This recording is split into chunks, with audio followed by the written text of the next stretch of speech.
मुंबई में एनसीबी ने ड्रग्स के खिलाफ किया अब तक का सबसे बड़ा ऑपरेशन। समंदर के बीच क्रूज पर हो रही हाई प्रोफाइल पार्टी पर छापेमारी में पकड़ा गया शाहरुख खान का बेटा आर्यन खान। एनसीबी शाहरुख के बेटे आर्यन खान को मुंबई लाई, हो रही है पूछताछ। एनसीबी ने आर्यन खान का मोबाइल फोन किया जब्त, खंगाले जा रहे हैं चैट्स। क्रूज पर छापेमारी के दौरान एनसीबी ने भारी मात्रा में बरामद की ड्रग्स। आर्यन खान और 2 लड़कियों समेत 8 लोग हिरासत में, 2 लोगों को छोड़ा। हिरासत में लिए गए लोगों में अरबाज मर्चेंट और विक्रांत नाम के 2 शख्स भी शामिल। बॉलीवुड स्टार के बेटे के बताए जाते हैं करीबी। क्रूज से बरामद ड्रग्स में करीब 30 ग्राम चरस, 20 ग्राम कोकेन, 25 एमडीएमए ड्रग्स की टैबलेट्स और 10 ग्राम एमडी ड्रग्स बरामद। कुछ लोगों को इंटरसेप्ट किया है बम नीचे लो और उनकी इन्वेस्टिगेशन चालू है। अभी 8 से 10 जनों को भी वी आर इन्वेस्टिगेट। मुंबई में 2 अक्टूबर को निकला था क्रूज, कल होनी थी मुंबई वापसी। इससे पहले एनसीबी ने की छापेमारी। सूत्रों के मुताबिक क्रूज पर कुल 1800 लोग थे सवार, इसमें 600 हाई प्रोफाइल लोग शामिल थे। महंगे दामों पर खरीदे गए थे क्रूज। पार्टी के एंट्री पास 60,000 रुपए से लेकर 5 लाख रुपए तक रखी गई थी कीमत। क्रूज पार्टी एक विदेशी कंपनी और एक एंटरटेनमेंट चैनल ने मिलकर आयोजित कराई थी। क्रूज पर ड्रग्स पार्टी के मामले में एनसीबी ने पार्टी के ऑर्गेनाइजेशन काशिफ खान को पूछताछ के लिए किया तलब। एफटीवी इंडिया के मैनेजिंग डायरेक्टर है काशिफ। और लिया क्रूज के प्रेसिडेंट और सीईओ जुर्गन बेलोम का बयान, क्रूज से नहीं कुछ लोगों के सामान और उनके पास से बरामद हुई ड्रग्स। क्रूज पर सिर्फ गरबा डांस और एंटरटेनमेंट का था इंतजाम। जम्मू कश्मीर में ड्रोन वाली एक और साजिश बेनकाब। वलियान इलाके में गिराए गए हथियार, AK-47 समेत कई हथियार और कारतूस बरामद। सर्च ऑपरेशन जारी। ओडिशा के पिपली विधानसभा उपचुनाव की मतगणना में बीजेडी उम्मीदवार आगे। पहले राउंड में ही 1400 वोटों की बढ़त, दूसरे पायदान पर बीजेपी। पश्चिम बंगाल में 3 विधानसभा सीटों पर हुए उपचुनाव की मतगणना जारी। अब तक मतगणना में टीएमसी तीनों सीटों पर आगे। भवानीपुर विधानसभा सीट पर सीएम ममता बनर्जी बीजेपी उम्मीदवार प्रियंका टिब्रेवाल से करीब 29,000 वोटों से आगे। काउंटिंग सेंटर के बाहर कड़ा सुरक्षा पहरा। भवानीपुर में 1,20,000 के करीब हुआ था मतदान। 21 राउंड होगी काउंटिंग। सीएम ममता के आवास पर अभी से शुरू जश्न, जोश में दिख रहे हैं टीएमसी कार्यकर्ता।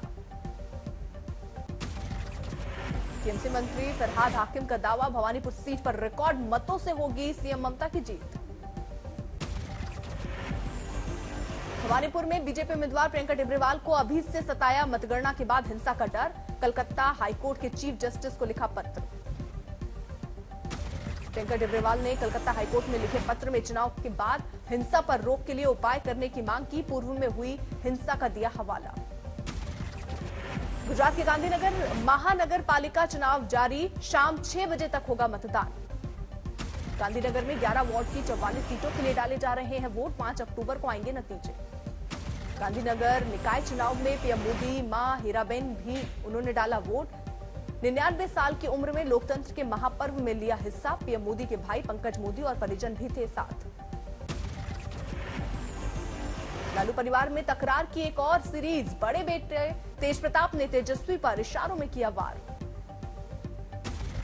तेज प्रताप का आरोप, लालू यादव को पटना आने से रोका जा रहा है। कहा कुछ लोग अध्यक्ष बनने का देख रहे हैं सपना।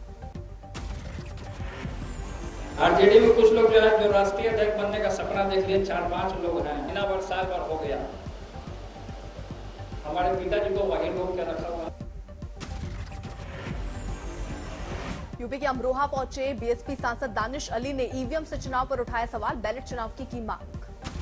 दानिश अली ने कहा अमेरिका जैसे विकसित देश में बैलेट चुनाव होता है, आखिर ऐसी क्या वजह भारत में ये नहीं हो सकता। लोकतंत्र की रक्षा के लिए बैलेट चुनाव को जरूरी बताया। सीहोर पहुंचे पूर्व राज्यपाल अजीज कुरैशी ने राहुल गांधी प्रियंका गांधी पर दिया बयान। राहुल गांधी प्रियंका गांधी की लीडरशिप लायक उम्र नहीं। अजीज कुरैशी ने कहा राहुल गांधी प्रियंका गांधी में जो पॉलिटिकल मैच्योरिटी आनी थी वो पूरी तरह से अभी आई नहीं। उनके आसपास घिरे लोगों को सिर्फ अपने स्वार्थ से है मतलब। अजीज कुरैशी ने बीजेपी पर भी किया वार। कहा यूपी में बीजेपी अगर नहीं हारती तो तबाह हो जाएगा मुल्क। अगर उत्तर प्रदेश में बीजेपी नहीं हारती है तो पूरा मुल्क बर्बाद तबाह हो जाएगा। मतलब पूरा पहला हमारा इम्तिहान है हिंदी का चुनाव। पूर्व राज्यपाल अजीज कुरैशी ने खुलकर की समाजवादी पार्टी की वकालत, कहा हमें अखिलेश यादव का ज्यादा से ज्यादा करना चाहिए समर्थन। शिमला में कांग्रेस ने की विशेष बैठक, उपचुनाव की रणनीति पर किया मंथन। मुजफ्फरपुर में खादी मॉल और कॉमन फैसिलिटी सेंटर खोलेगी राज्य सरकार, बिहार के उद्योग मंत्री शाहनवाज हुसैन ने दी जानकारी। शाहनवाज हुसैन ने कहा मुजफ्फरपुर को स्वास्थ्य सुविधा में नंबर 1 बनाने का होगा प्रयास। नीति आयोग की रिपोर्ट में मुजफ्फरपुर में बताई गई है खस्ता हाल स्वास्थ्य सेवा। धान की खरीद पर छिड़े घमासान के बीच अमृतसर में आंधी बारिश का टूटा कहर, सैकड़ों एकड़ धान की फसल गिरने से हुई बर्बाद।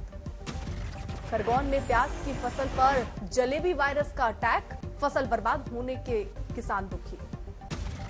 धान खरीद पर झुकी सरकार, किसानों के प्रदर्शन के बाद हरियाणा पंजाब में आज से शुरू होगी धान की खरीद। केंद्रीय मंत्री अश्विनी चौबे के मुताबिक नमी की वजह से धान खरीद में हुई देरी।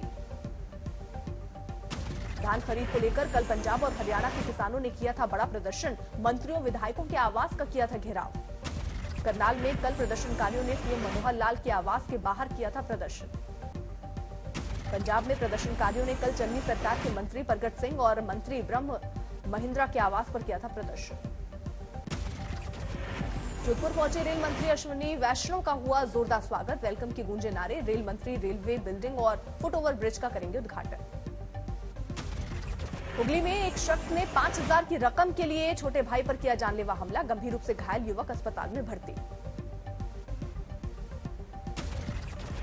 अलीगढ़ पुलिस पर एक शख्स को अवैध तौर पर 22 घंटे तक हिरासत में रखने का आरोप, बाद में बीजेपी नेताओं के दखल पर छोड़ा। भारतीय वायुसेना की 16 जाबाज महिला अधिकारियों का दल पहुंचा सरदार शहर, पाकिस्तान पर मिली जीत के 50 वर्ष पूरे होने पर मनाया जा रहा है स्वर्णिम विजय वर्ष। जम्मू कश्मीर के अमरनाथ धाम में हुई बर्फबारी, सामने आई तस्वीरें।